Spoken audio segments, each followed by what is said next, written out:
नमस्कार मंडळी. अभिनेत्री सायली देवधर ही छोट्या पडद्यावरील प्रसिद्ध अभिनेत्री आहे.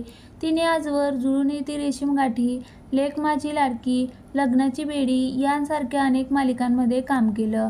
या सर्व मालिकांमध्ये तिच्या खूप हटके प्रेम कहाण्या पाहायला मिळाल्या.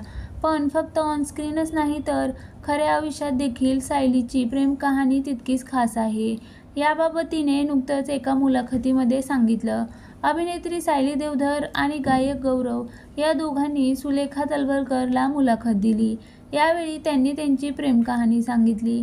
सायली म्हणाली, मला कायम गायक असलेल्या मुलाशी लग्न करायचं होतं आणि ही इच्छा मी माझ्या रूममेटला सांगितली. तेव्हा तिने माझा भाऊ एक गायक आहे असं म्हणत गौरवचा फोटो दाखवला. पण तेव्हा हा विषय काही पुढे गेला नाही. पुढे त्यांच्या प्रेमकहाणीबद्दल सांगताना गौरव म्हणाला, माझी बहीण सायलीची रूममेट होती आणि त्यांच्यासह अजून 2 मुली राहायच्या. तेव्हा आम्ही 4-5 जणांनी भेटायचं ठरवलं.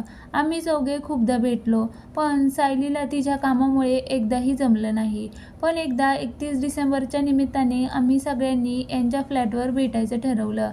तेव्हा पहिल्यांदा आमची भेट झाली आणि जेव्हा मी पहिल्यांदा सायलीला पाहिलं तेव्हाच मला ती आवडली होती. त्या रात्री आम्ही सगळ्यांनी खूप गप्पा मारल्या, पण बाकीचे सगळे नंतर झोपून गेले. आम्ही पहाटे 3-4 वाजेपर्यंत एकमेकांशी गप्पा मारत होतो. पुढे सायली याबाबत बोलताना म्हणाली, यानंतर आमच्या भेटीगाठी वाढल्या आणि गौरवनं माझं मुंबईतलं काम आहे असं सांगून बऱ्याचदा मला भेटण्यासाठी यायचा. मला वाटायचं की ह्याचं खरंच काम आहे का? पुढे 2-2.5 महिन्याच्या ओळखीनंतर त्याने मला माझ्याशी लग्न करशील का असं विचारलं.